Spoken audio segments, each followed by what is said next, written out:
Hey everyone, I'm Will, and in the video today we're going to talk about intentional camera movement, or ICM. I want to show you how you can create images like this, and if you can't get out anytime with the camera soon, check out the link below and you can download some of the raw files that we're going to go shoot now. Okay, let's go.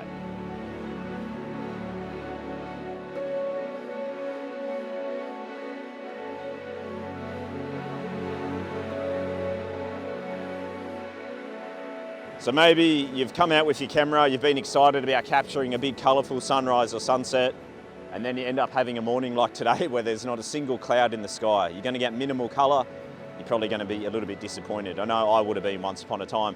That's where ICM really comes in handy. It's going to allow you to have fun with the camera and still make a great image anyway, and we're not even really going to incorporate much sky into the image. Obviously I'm at the beach this morning. The beach is a great subject for this. You can also utilise lakes, potentially if you get some small waves in the lake as well, even rivers with some cascading water going over the rocks. So let's get down to the shoreline here and we'll talk about one of the first ways you can apply this if you're on the coast. So intentional camera movement, it's pretty self-explanatory, isn't it? It's moving the camera in the middle of shooting your exposure and doing it strategically to get a certain result. I love to use this on the ocean to get a nice painterly brushstroke type effect on the waves. So right now I'm looking straight out at the horizon. There's a few things you can get wrong by doing these, you know, if you're not moving in a nice straight line, or if you have some kind of fixed object like a rock or driftwood or something, that's not going to look good in the frame.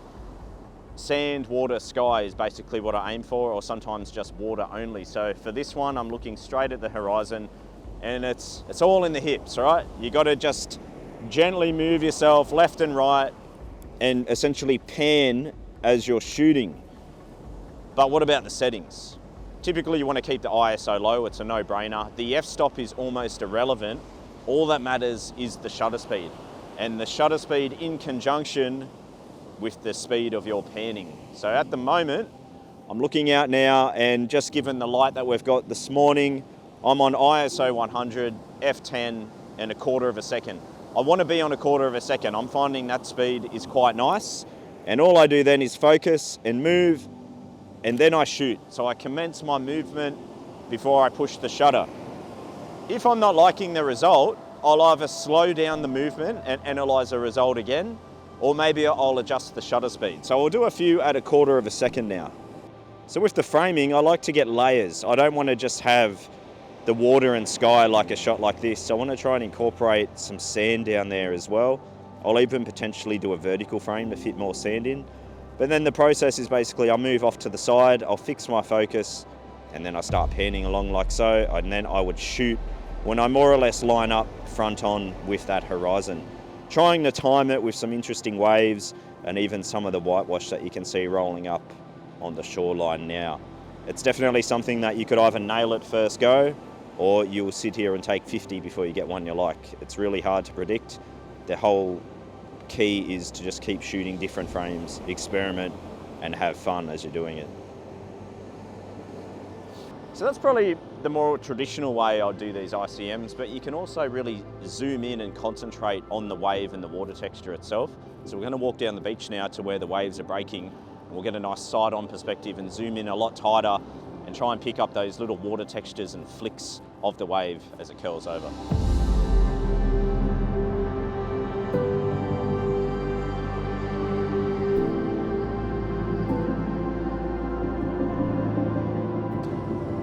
So the application now is a little bit different to before. Before we're front on and we're really just blurring everything. Now it's more about tracking the waves themselves, the water, the foam.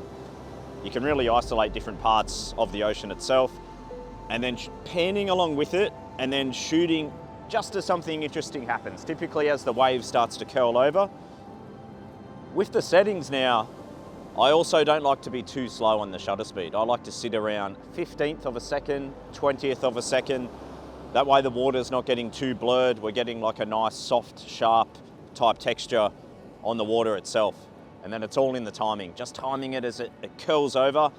So you're tracking along and then you shoot just as that good moment happens. So let's see what we can do. It's perfect. We've got the light coming in, so we should get some beautiful golden streaks across the water itself.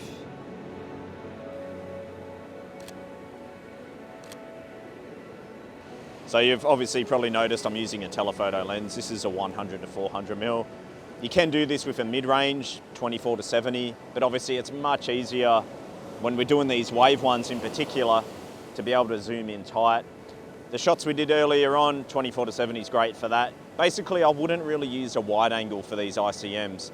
You're just getting too much sky, too much foreground, and then as you pan, because the lens is so wide and distorted, you get a bit of a weird, distorted look to the images. So if you're gonna head out and try this, if you have a telephoto, definitely recommend using that.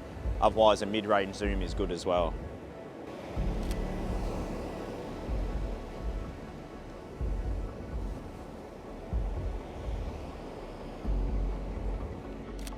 It's all in the timing, guys.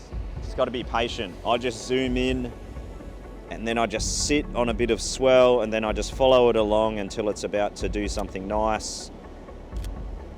I don't even really review them as I'm going. Otherwise you're gonna be back and forward reviewing too much. Get a good 10 or so on the card before you look, and then you can make your adjustments. And you gotta avoid rocks as well. Anything that's fixed, like I said before. But it's all about patience. And eventually you'll get one that you like. If you're not getting results that you're happy with, keep an eye on how fast are you panning, and then check that shutter speed. If you speed the shutter up, then maybe slow the panning down. Or you can slow the shutter down, speed the panning up. You got to experiment. You just can't keep doing the same thing over and over if you're not happy with the results. And then of course, if you are happy with the results, make a note of what the settings were, what your panning was like. Even the focal length will come into play as well. The more I'm zoomed in, the more pronounced that movement will be on the waves. Got some good light coming in now, so I'll try get a few images with that golden shine on the surface.